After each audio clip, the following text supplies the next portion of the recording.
something about the women's residence, and the men just went on, and after like a proper 10 minutes, they looked at us and said, okay, actually, maybe you should ask them. So.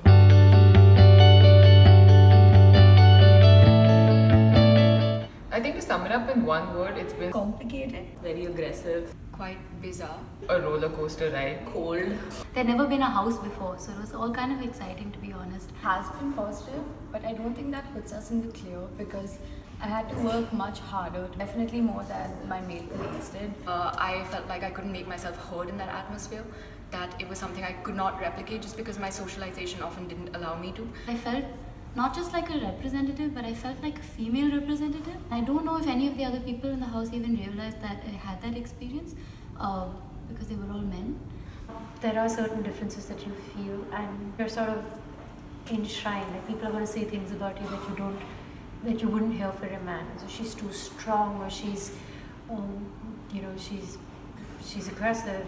Conversations that had possibly taken place in residences or over poker parties that did not involve the rest of the house, especially women. Felt like I was excluded from those. You have to be ready for a lot more opposition. You have to be ready for people speaking over you, for plenty of mansplaining. But not once did I feel that I couldn't put forth my opinion, or couldn't put forth any issue that was plaguing my ministry just because I'm a woman. I didn't see too much of a disparity, at least in this house. My experience, although I do not have any blatant experiences of sexism to narrate, a lot of it was because I was policing myself a lot of the times. But I do think that I did also receive respect and support from people. Gave me that not just because I was a leader, but because I was a woman leader. And they recognized that I had to go through challenges that other people did not.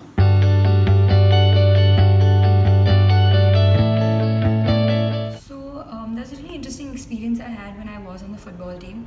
And coach was asking us why so many girls didn't show up for practice. And she said, the boys are always there on the field. Is it that girls get more work? And when you think about it, you know that's not true, and you know that's not the case. Why is it that we are afraid to ask this question of ourselves? Why are we not standing up for election? Is it because we think we're not capable? Is it the same reason why we are afraid to sometimes speak in class? Or why we don't stand up to take up positions of authority, or we're not the first to volunteer to head a project? It's the men who are approaching me about my experience in the house and asking me, do you think I should stand for this party, or do you think I should stand for that party? What do you think, which ministry should I aim for?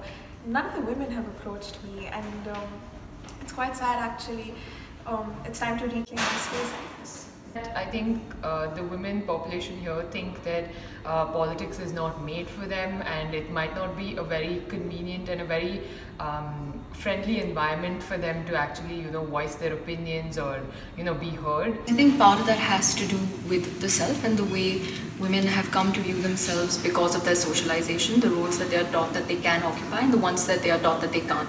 I think women are probably exhausted from being women, and they don't have time to also learn how to stop being like they are and be more masculine and then get into politics. For a woman to enter the field of politics is not as easy as a man, because not only does she have to just enter it by engaging with it as a subject, but she has to start personifying these traits that are masculine that she probably doesn't want to, or for whatever reason shouldn't have to anyway. That's part of the apprehension felt by most women when they're asked about the house, is that they won't be able to handle other things, because I think conventionally when you see the house, you see it as a realm that requires a lot of energy, it requires a lot of commitment, strength, energy to fight, and I feel like a lot of women feel like they don't have that. But then it's also a cycle, right? Like if you do not step into that space, how is it going to change? There is no one answer. Some of these are very nameable answers, some of them are not so nameable. But I think it requires a great deal of introspection on the part of each woman. Because obviously we do not lack strong, powerful, willful women who can stand for elections and get elected to the house.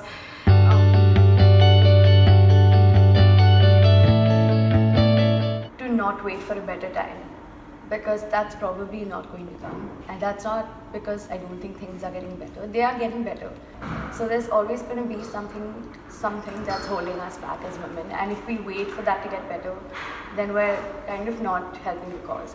There's nothing to be scared of. Least of all, the male opposition that you're going to face. Because if you're contesting elections, then you're strong enough to know that you as an individual can do what you want to do, and there's not even a single option of people opposing you or standing in your way of doing it, because if you want to do it, you're going to do it no matter what. Don't try to be a certain kind of leader, because in the past we have a tendency to valorize even women who speak in a very hyper-rational, very articulate, very precise, poised way. But be your own type of leader, because it's really interesting how we are allowed a multiplicity of male role models, charismatic, quiet, calm, the intellectual. But when you look at the female leader, it's a very certain kind of model that we're all being pushed towards. Because I've interacted with a lot of you, I know that all of you have some wonderful ideas, and I feel that standing for elections will give you that platform, and I feel that you must do it, and just don't let your voices be unheard.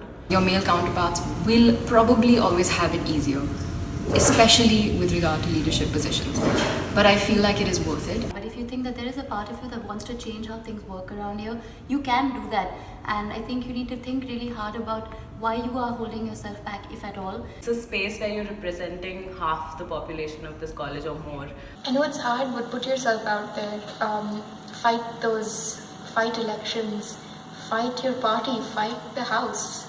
The more women that we have in the house, the easier it's going to become for women to stand. But most importantly, I'd actually like to tell the men, because it's not like they're evil or anything, it's just the seeped in patriarchal idea that they're the rational ones, women are the emotional ones, and it's as much in the hands of men. So in their parties, if they would encourage more women to stand, because it's not that women are not belonging to parties or are not interested in the happenings of the college, it's just that they choose not to take that position.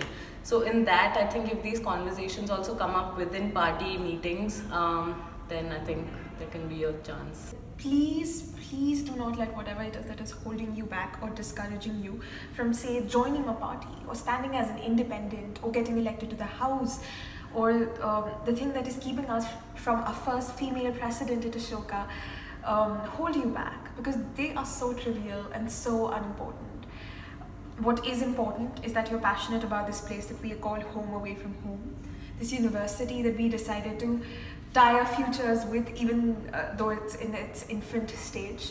And the fact that you are smart, you are a thinking human being, and that you're a woman, and that you need to be responsible for not only yourself but also your surroundings and its constituents. And I think you can do it. I'm sure you can. At least the rest of us are here to help you out.